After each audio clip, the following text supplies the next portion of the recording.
Chapter 1. My First Sea Journey. Before I begin my story, I would like to tell you a little about myself. I was born in the year 1632, in the city of York, in the north of England. My father was German, but he came to live and work in England. Soon after that, he married my mother, who was English. Her family name was Robinson. So when I was born, they called me Robinson after her. My father did well in his business, and I went to a good school. He wanted me to get a good job and live a quiet, comfortable life. But I didn't want that. I wanted adventure and an exciting life. I want to be a sailor and go to sea, I told my mother and father. They were very unhappy about this. Please don't go, my father said. You won't be happy, you know. Sailors have a difficult and dangerous life. And because I loved him, and he was unhappy, I tried to forget about the sea, but I couldn't forget. And about a year later, I saw a friend in town. His father had a ship, and my friend said to me, "We're sailing to London tomorrow.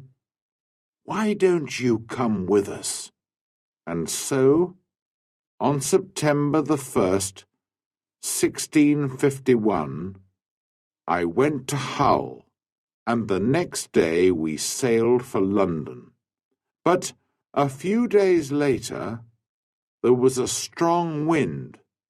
The sea was rough and dangerous, and the ship went up and down, up and down. I was very ill and very afraid. "Oh, I don't want to die," I cried. "I want to live. If I live, I'll go home and never go to sea again." The next day, the wind dropped, and the sea was quiet and beautiful again. "Well, Bob," my friend laughed, "how do you feel now? The wind wasn't too bad." "What?" I cried. "It was a terrible storm." "Oh, that wasn't a storm," my friend answered. "Just a little wind. Forget it. Come and have a drink." After a few drinks with my friend, I felt better. I forgot about the danger and decided not to go home. I didn't want my friends and family to laugh at me. I stayed in London for some time, but I still wanted to go to sea. So, when the captain of a ship asked me to go with him to Guinea in Africa, I agreed, and so I went to sea for the second time. It was a good ship, and everything went well at first, but I was very ill again. Then, when we were near the Canary Islands, a Turkish pirate ship came after us. They were famous thieves of the sea at that time. There was a long, hard fight, but when it finished, we and the ship were prisoners. The Turkish captain and his men took us to Salé in Morocco. They wanted to sell us as slaves in the markets there. But in the end, The Turkish captain decided to keep me for himself and took me home with him. This was a sudden and terrible change in my life. I was now a slave, and this Turkish captain was my master. Chapter 2. Down the coast of Africa. For 2 long years, I lived the life of a slave. I worked in the house and the garden, and every day I planned to escape, but it was never possible. I thought about it day and night. My master liked to go fishing in a little boat, and he always took me with him. A man called Merle and a young boy also went with us. One day my master said to us, "Some of my friends want to go fishing tomorrow. Get the boat ready." So we put a lot of food and drink on the boat, and the next morning we waited for my master and his friends. But when my master arrived, he was alone. "My friends don't want to go fishing today," he said to me, "but you go with Merle and the boy, and catch some fish for our supper tonight." "Yes, master," I answered quietly, but inside I was excited. Perhaps now I can escape, I said to myself. My master went back to his friends, and we took the boat out to sea. For a time we fished quietly, and then I moved carefully behind Merle and knocked him into the water. "Swim!" I cried. "Swim to the shore!" My master liked to shoot seabirds, and so there were guns on the boat. Quickly, I took one of these guns. Merle was swimming after the boat, and I shouted to him, "Go back to the shore. You can swim there. It's not too far. I won't hurt you, but if you come near the boat, I'll shoot you through the head." So Merle turned and swam back to the shore as quickly as he could. Then I said to the boy, "Zuri, if you help me, I'll be a good friend to you. If you don't help me, I'll push you into the sea too." But Zuri was happy to help me. "I'll go all over the world with you," he cried. I wanted to sail to the Canary Islands, but I was afraid to go too far from the shore.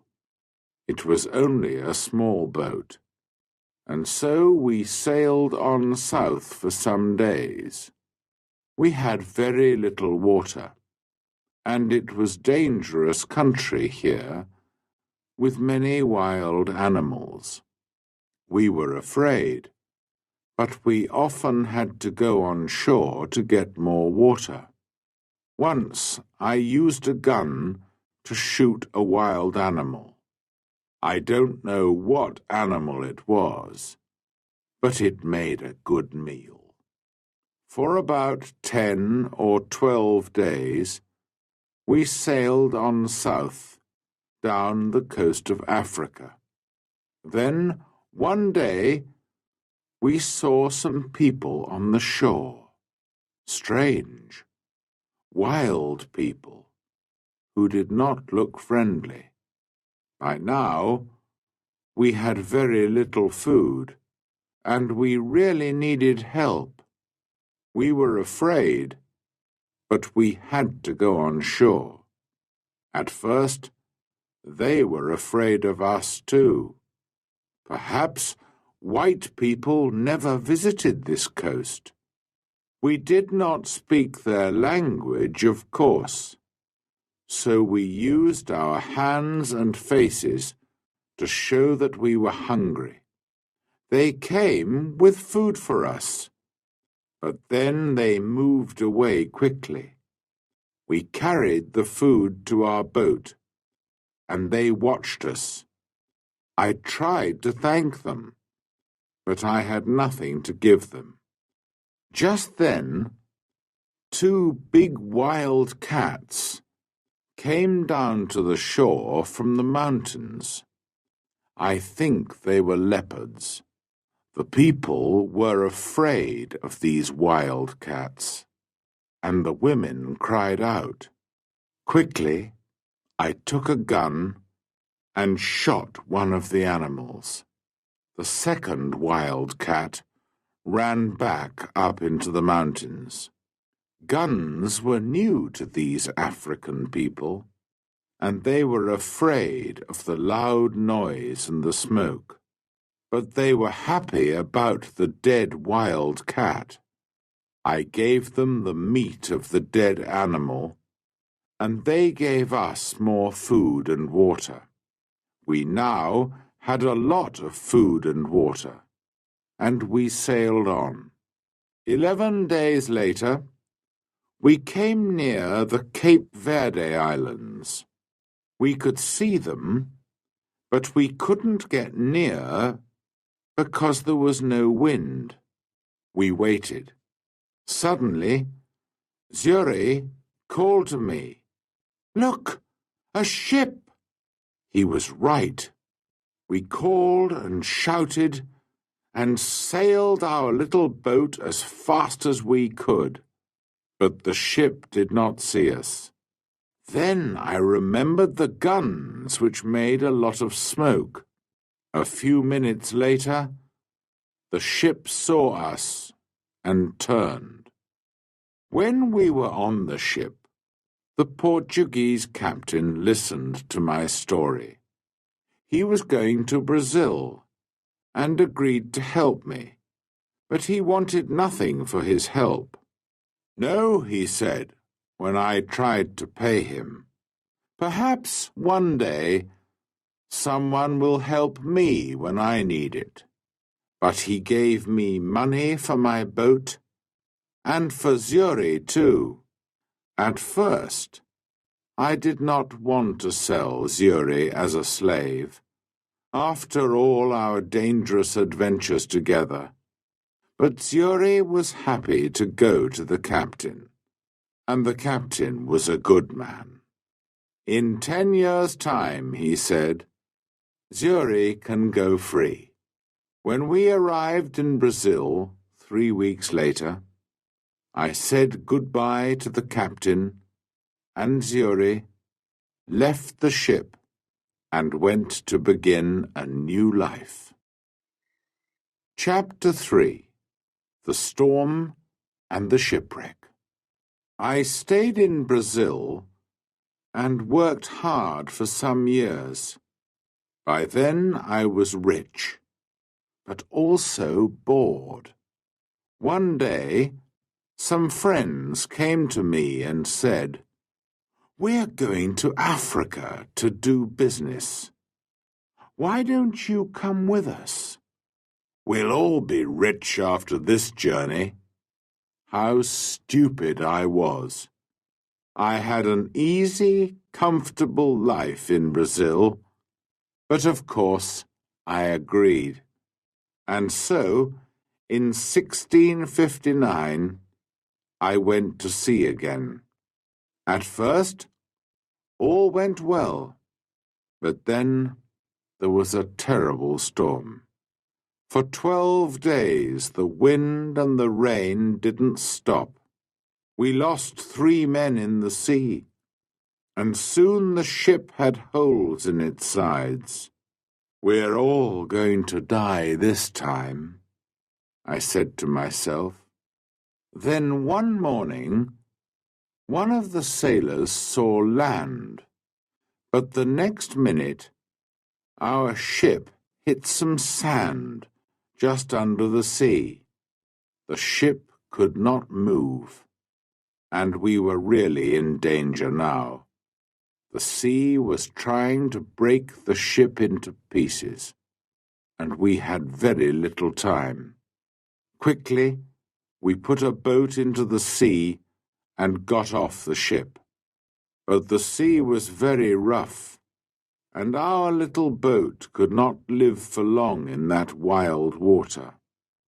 Half an hour later, the angry sea turned our boat over, and we were all in the water.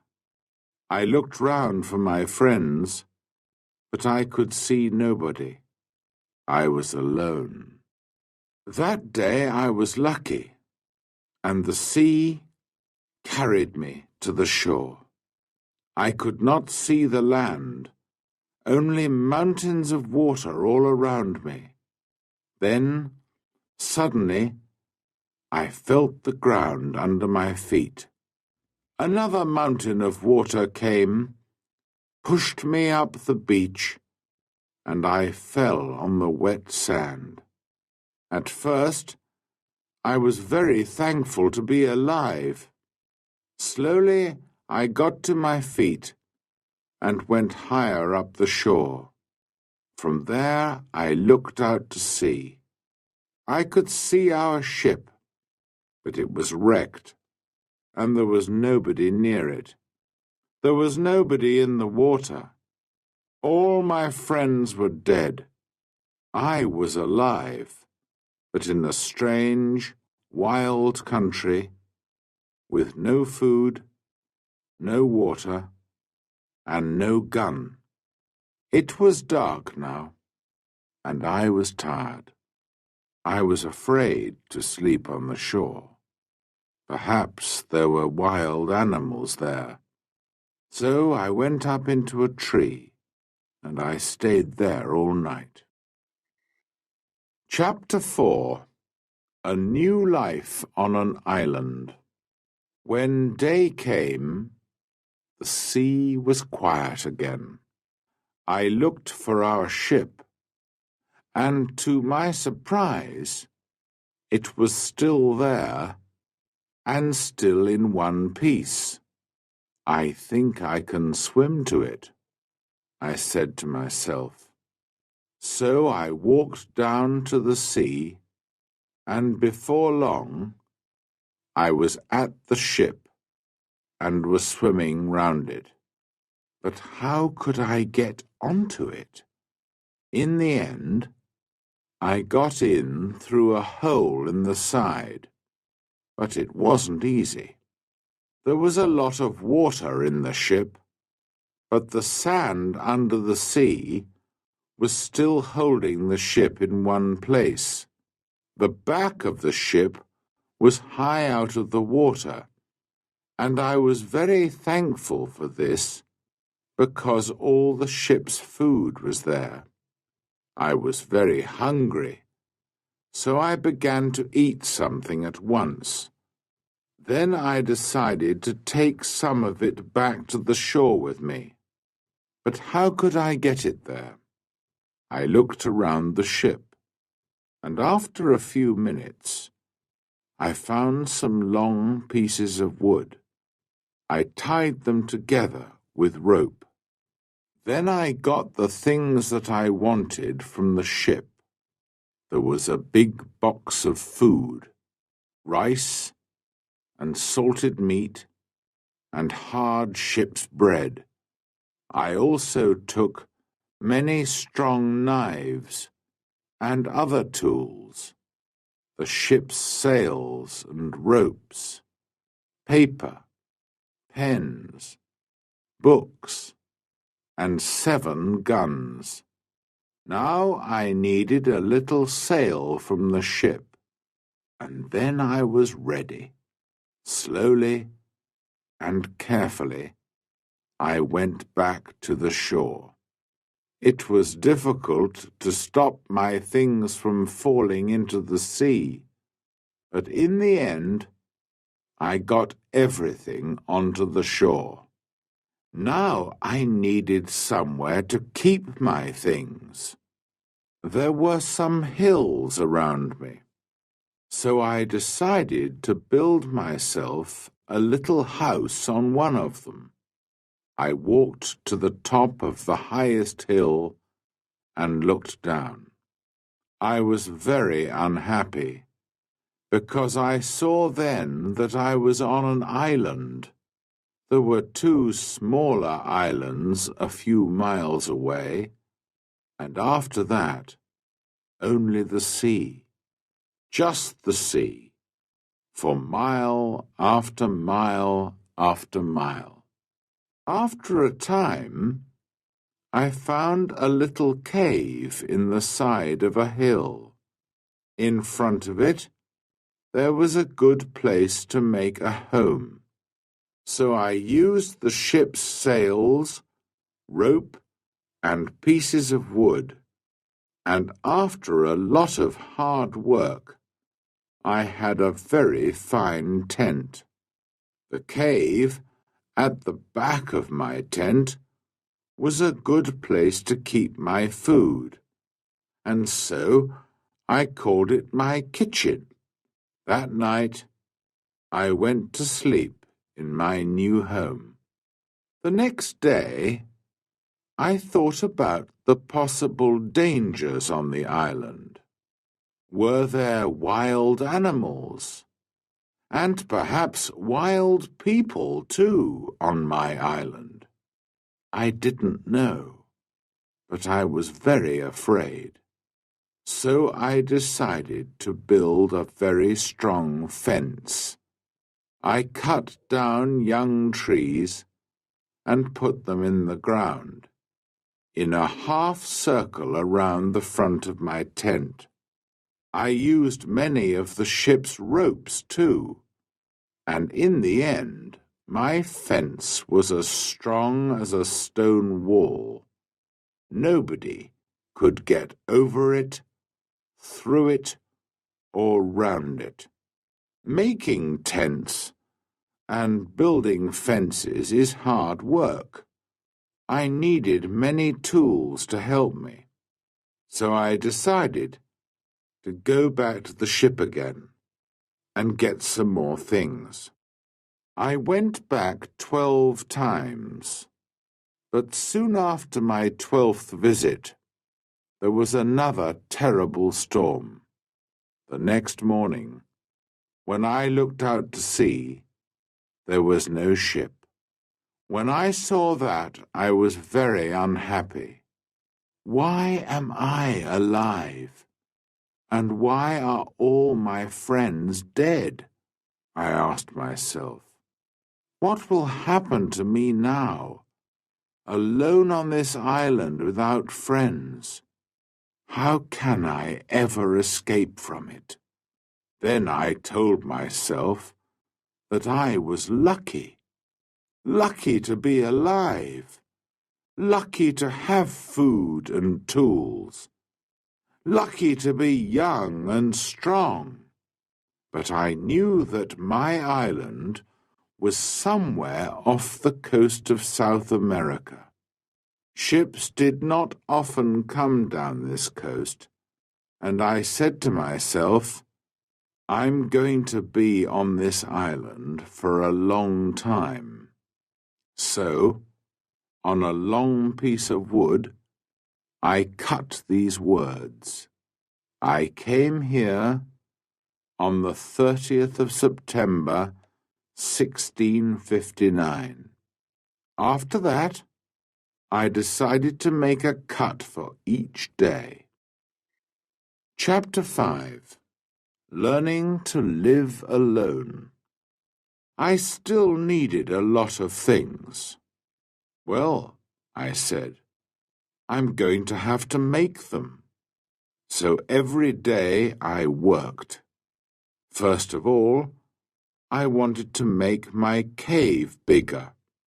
I carried out stone from the cave, and after many days' hard work, I had a large cave in the side of the hill. Then I needed a table and a chair, and that was my next job. I had to work on them for a long time. I also wanted to make places to put all my food and all my tools and guns. But every time I wanted a piece of wood, I had to cut down a tree. It was long, slow, difficult work, and during the next months I learnt to be very clever with my tools. There was no hurry. I had all the time in the world. I also went out every day, and I always had my gun with me. Sometimes I killed a wild animal, and then I had meat to eat. But when it got dark, I had to go to bed because I had no light. I couldn't read or write because I couldn't see. For a long time, I didn't know what to do. But in the end, I learnt how to use the fat of dead animals to make a light. The weather on my island was usually very hot, and there were often storms and heavy rain. The next June, it rained all the time, and I couldn't go out very often. I was also ill for some weeks, but slowly I got better. When I was stronger, I began to go out again. The first time, I killed a wild animal, and the second time, I caught a big turtle. I was on the island for 10 months before I visited other parts of it.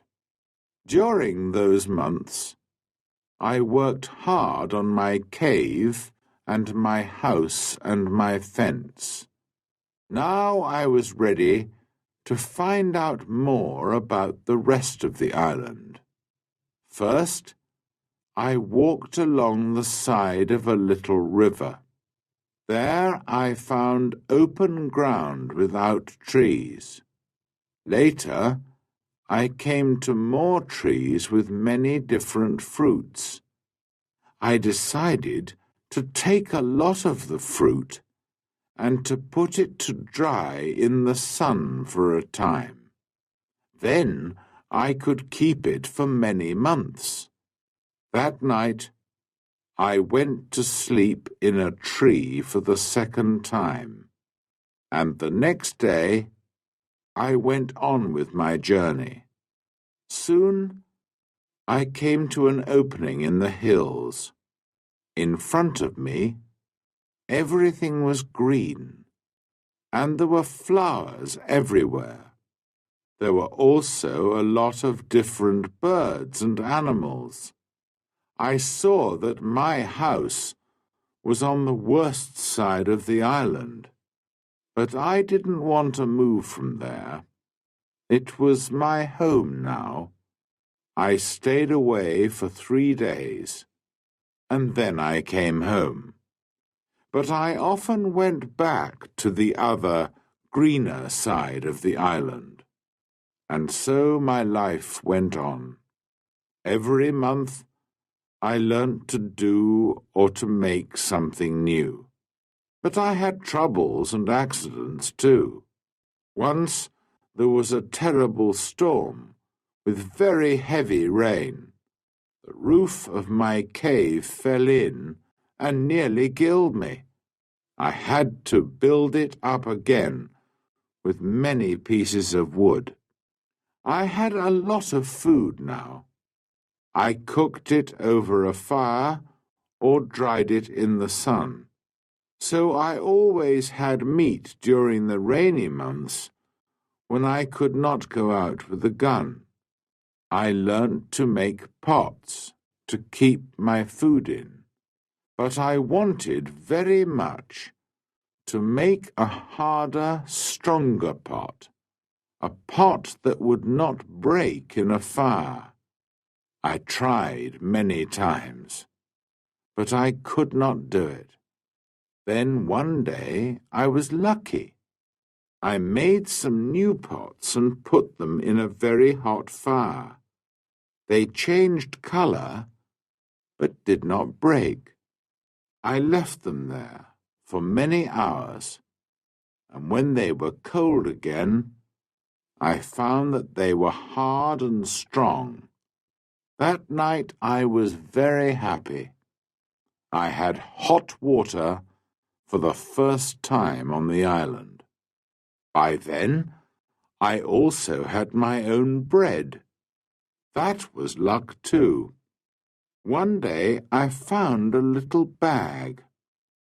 We used it on the ship to keep the chickens' food in.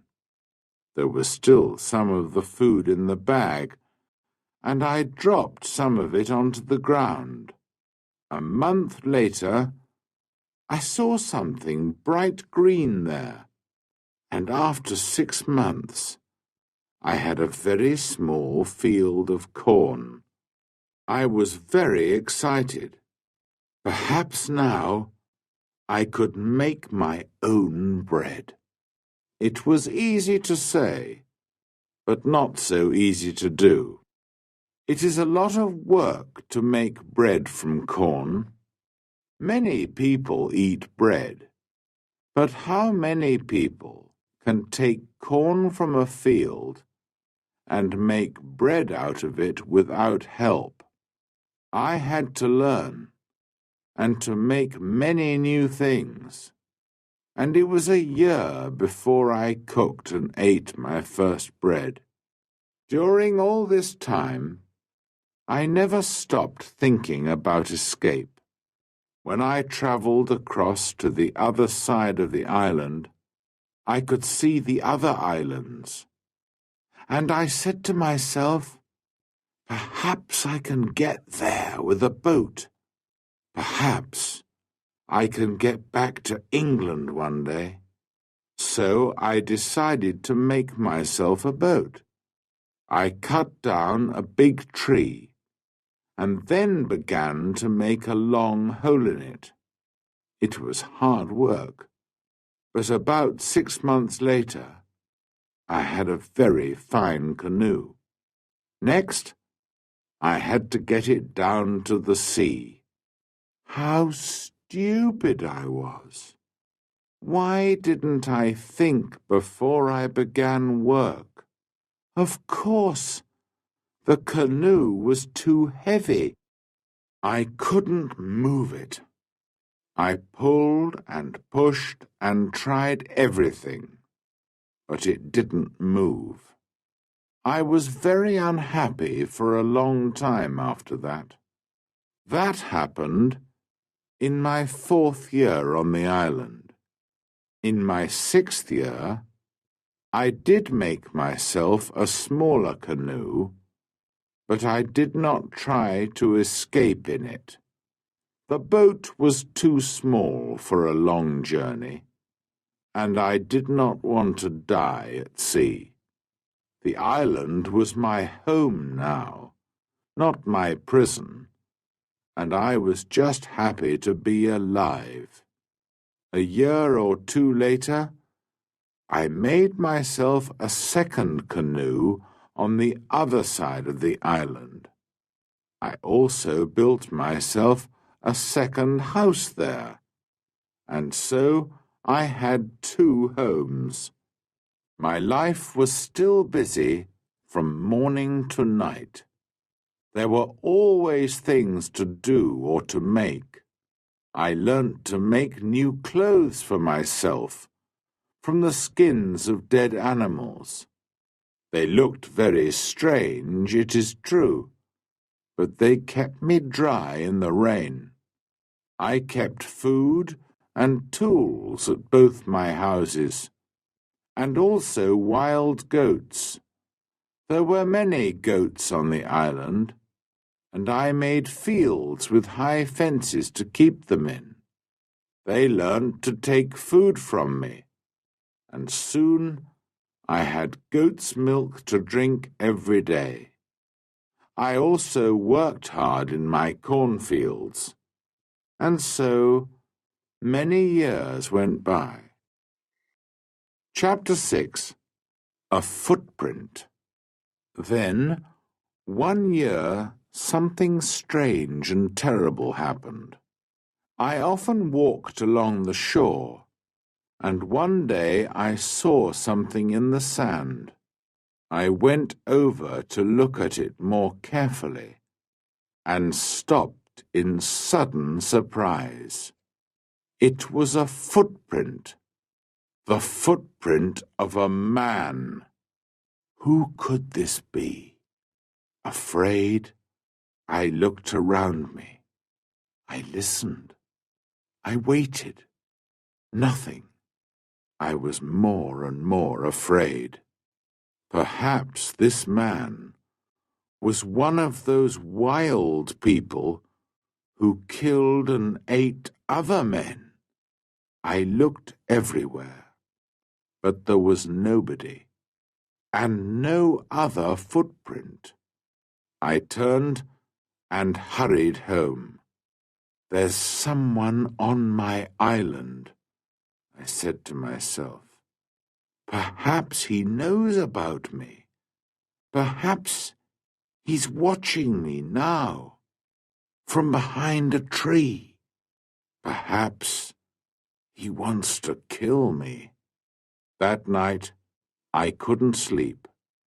The next day, I got all my guns ready, and I put more wood and young trees around my house. Nobody could see me now. But after 15 years alone on the island, I was afraid, and I did not leave my cave for 3 days. In the end, I had to go out to milk my goats, but for 2 years I was afraid. I stayed near my home, and I never used my guns because I didn't want to make a noise. I could not forget the footprint, but I saw and heard nothing more, and slowly I began to feel happier. One day, a year later, I was over on the west side of the island. From there I could see the other islands, and I could also see a boat far out to sea. If you have a boat, I thought, it's easy to sail across to this island. Perhaps that explains the footprint. It was a visitor from one of the other islands. I began to move more freely around the island again, and built myself a third house. It was a very secret place in a cave. No wild man will ever find that, I said to myself. Then one year, something happened which I can never forget. I was again on the west side of the island and was walking along the shore.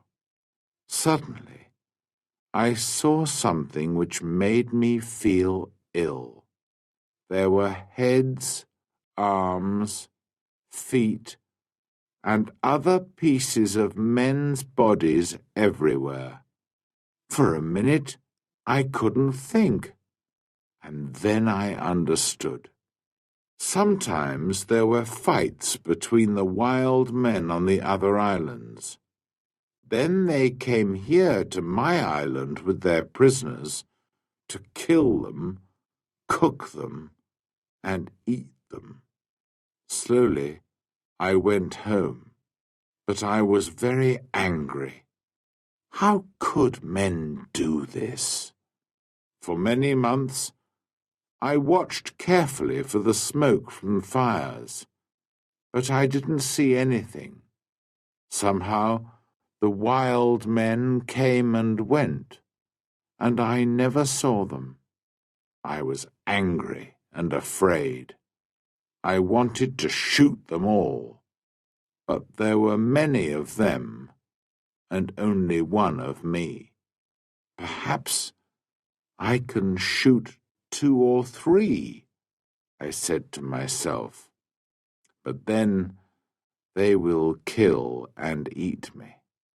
Then, one morning in my 23rd year on the island, I was out in my fields, and I saw the smoke from a fire. Quickly, I went up the hill to watch. There were 9 men around the fire, and they were cooking their terrible food. Then these wild men danced round the fire, singing and shouting. This went on for about 2 hours, and then they got into their boats and sailed away. I went down to the shore and saw the blood of the dead men on the sand. The next time they come, I'm going to kill them, I said angrily. Chapter 7. Man Friday. For 2 years, I never went anywhere without my gun. I felt lonely and afraid, and had many sleepless nights. One night, there was a very bad storm, and I thought I heard the sound of guns out at sea. The next morning, I looked out and saw a ship. It was lying on its side not far from the shore. Quickly, I put my little boat in the water and sailed out to it. There were 2 dead men on the ship, but no one alive. The bodies of the other sailors were lost in the sea. I took some clothes and tools, and also a box of Spanish gold and silver money. I was a rich man now, but what use was money to me? I could not buy anything with it. I wanted people, a friend, somebody to talk to, somebody who could help me escape from my island. One morning, I woke up and made a plan.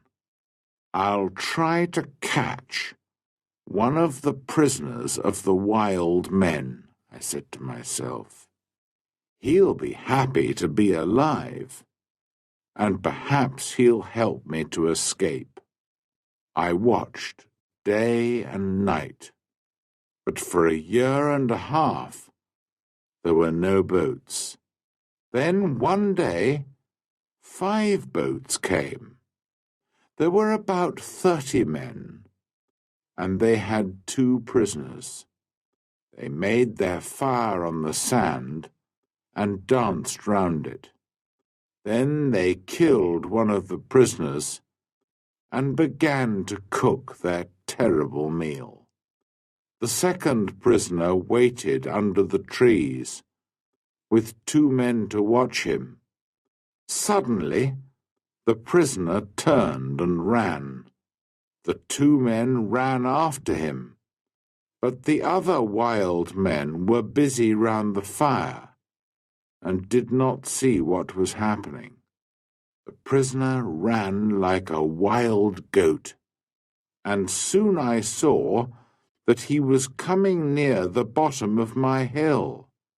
As fast as I could, I ran down the hill and jumped out of the trees between the prisoner and the 2 wild men. I hit the first man with the wooden end of my gun, and he fell down, but I had to shoot the second man. The poor prisoner did not move. He was afraid of the noise of my gun.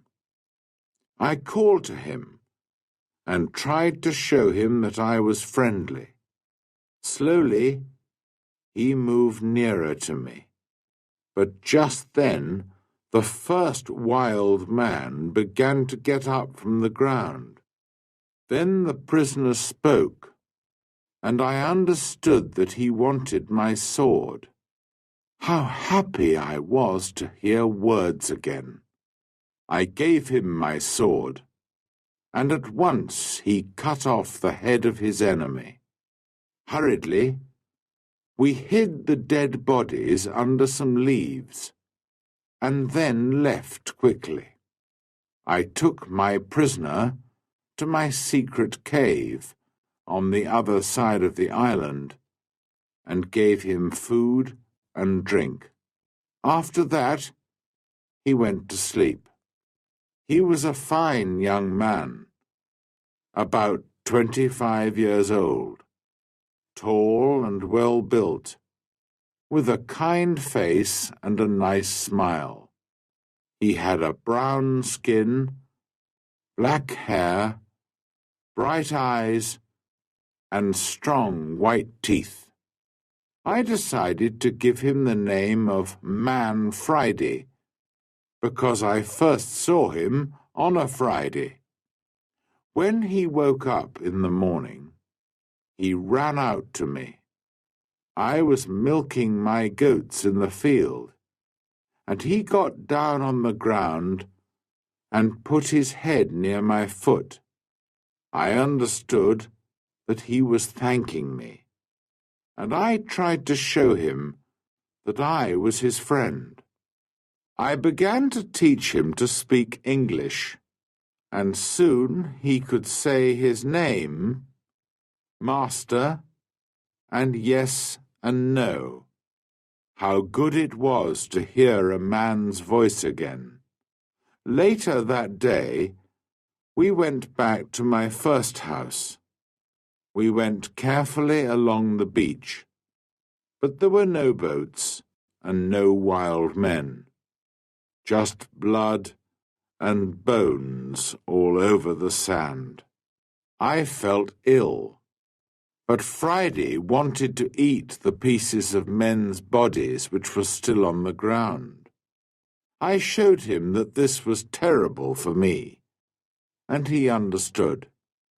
When we got to my house, I gave Man Friday some trousers, and I made him a coat and a hat. He liked his new clothes very much. Then I made him a little tent to sleep in. But for a few weeks, I always took my gun to bed with me. Perhaps Friday was still a wild man, and would try to kill me in the night. At first, Friday was very afraid of my gun. Sometimes he talked to it and asked it not to kill him. Friday was a quick learner, and his English got better day by day. He helped me with the goats and with the work in the cornfields, and soon we were good friends. I enjoyed teaching him, and most of all, having a friend to talk to. This was the happiest of all my years on the island. Friday and I lived together happily for 3 years. I told him the story of my adventures and about life in England, and he told me about his country and his people. One day we were at the top of the highest hill on the island, and we were looking out to sea. It was a very clear day, and we could see a long way. Suddenly, Friday began to jump up and down, very excited. "What's the matter?" I said. "Look, Master, look!" Friday cried. "I can see my country. Look over there." I looked, and there to the northwest, between the sea and the sky, was a long, thin piece of land. I learnt later that it was the island of Trinidad, and that my island was in the mouth of the river Orinoco on the north coast of South America. I began to think again about escape. Perhaps Friday wanted to go home too. Perhaps together we could get to his country. But what then? Would Friday still be my friend? Or would his people kill me and eat me? I took Friday to the other side of the island and showed him my big canoe. It still lay under the trees. It was very old now, and there were holes in the wood. Could a boat like this sail to your country, Friday? I asked him. Oh, yes, he answered. A boat like this can carry a lot of food and drink. Then we'll make another canoe like it, and you can go home in it, I said. But Friday looked very unhappy. Why are you angry with me? He asked. What have I done? Why do you want to send me home? But I thought you wanted to go home, I said. Yes, but you must come with me. Kill me if you want, but don't send me away from you. Then I saw that Friday was a true friend, and so I agreed to go with him. We began work on the canoe at once. Friday chose the tree himself. He understood wood better than I did, and we cut it down. We worked hard, and in a month the boat was finished. 2 weeks later, it was in the sea, and we began to get ready for our long journey. Chapter 8. Escape from the Island. I was now in my 27th year on the island, and I did not want to be there for another year. We worked hard to get the corn in and to make a lot of bread. We had dried fruit and salted meat, and big pots to keep water in. One evening, Friday went out to look for a turtle for meat and eggs, but in less than an hour he was back, and he looked very afraid. Master! Master! He cried.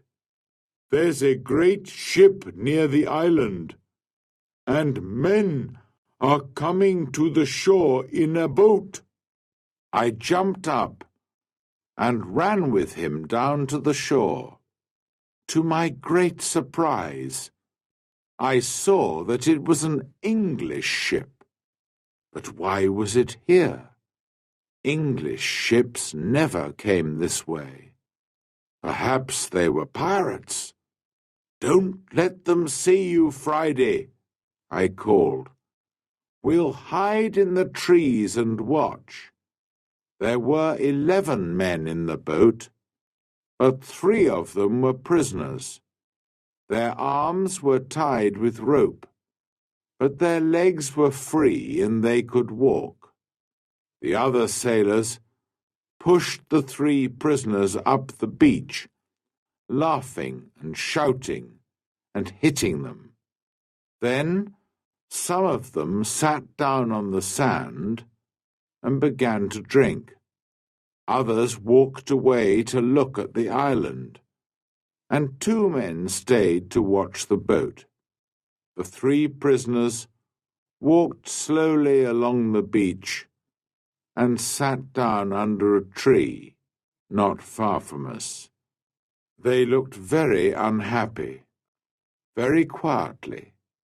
I came up behind them through the trees and called out to them in English. "Don't be afraid," I said. "I'm an Englishman. Perhaps I can help you." The three men turned and looked at me. They did not answer at once. They were too surprised. Perhaps they thought I was a wild man myself, in my strange homemade clothes of animal skins, and with my long hair and beard. Then the oldest man spoke. "I am the captain of that ship," he said, "and these two men are my first and second officers.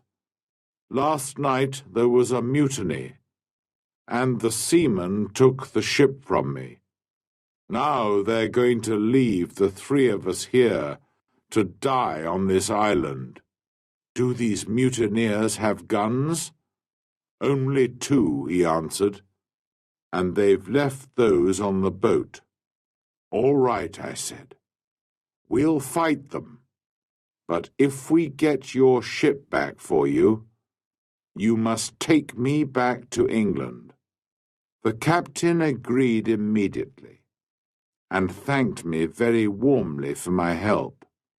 Friday ran back to my house to get all the guns, and the captain and I made a plan. The first part was easy, because the seamen were not ready for a fight. We shot the two men at the boat, and the captain shot another man. This man, Tom Smith, was the worst of them all, and he began the mutiny on the ship.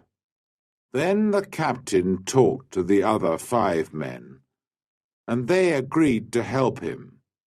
They did not really want to be mutineers, but they were afraid of Tom Smith. "Now," I said to the captain, "we must get back your ship. How many men are on it?" 26, the captain replied, "and they will fight hard because they won't want to go home. It is death for all mutineers in England, but not all the men are bad. I'm sure that some of them will help me." Just then we saw another boat which was coming from the ship to the shore. There were 10 men in it, and they all had guns. We ran into the trees and waited. It was a long, hard fight, but by now it was dark, and this helped us very much. We ran here and there in the trees, calling and shouting. The seamen could not see us, and did not know how many men they were fighting. In the end, the first officer shouted to them, "Put down your guns and stop fighting. The captain has 50 island people to help him. We can kill you all." So the seamen stopped fighting, and we took their guns. 3 of the men agreed to come back to the captain, and we put the others in my cave. Friday and I stayed to watch the prisoners, while the captain and his men went back to fight for the ship. All night we listened to the sound of guns and shouting. But in the morning, when the sun came up, the captain was master of his ship again. I went down to the shore to meet him. "My dear friend," he cried, "there's your ship. I'll take you to the ends of the world in it." I put my arms round him, and we laughed and cried together. How happy I was to leave the island. My good friend Friday came with me, of course, but we left the mutineers on the island. We decided not to kill them.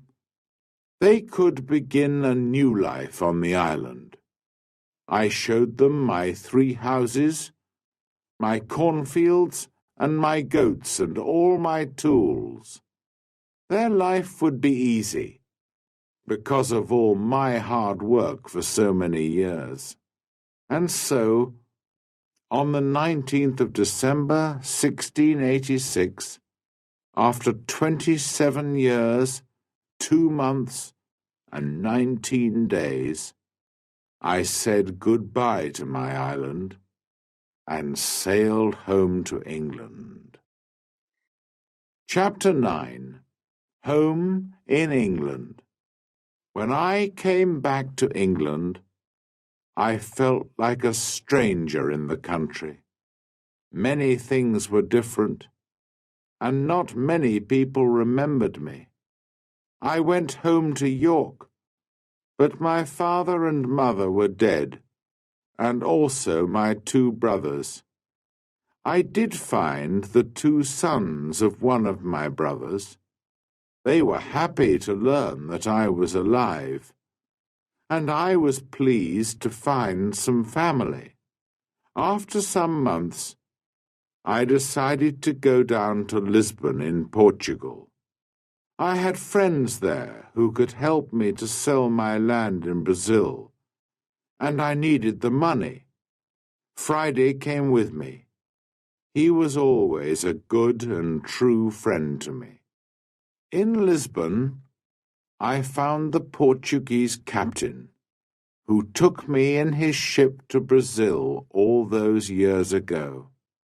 It was good to see him again, and he helped me with my business. Soon, I was ready to go home again by land. No more adventures and dangers by sea for me. It was a long, hard journey. We had to cross the mountains between Spain and France in winter, and the snow was deep. Poor Friday was very afraid of the snow. In his country it was always hot, and he did not like cold weather. Back in England, I found a house and began to live a quiet life. My 2 nephews came to live with me. The younger one wanted to be a sailor, and so I found him a place on a ship. After a while I married and had 3 children, 2 sons and a daughter. Then my wife died, and my nephew, who was now the captain of a ship, came home to see me. He knew that I did not really like a quiet life. "I have a fine ship, Uncle," he said. "I'm going out to the East Indies, India, Malaya, the Philippines. Why don't you come with me?" And so, in 1694, I went to sea again, and had many more adventures. Perhaps, one day, I'll write another book about them.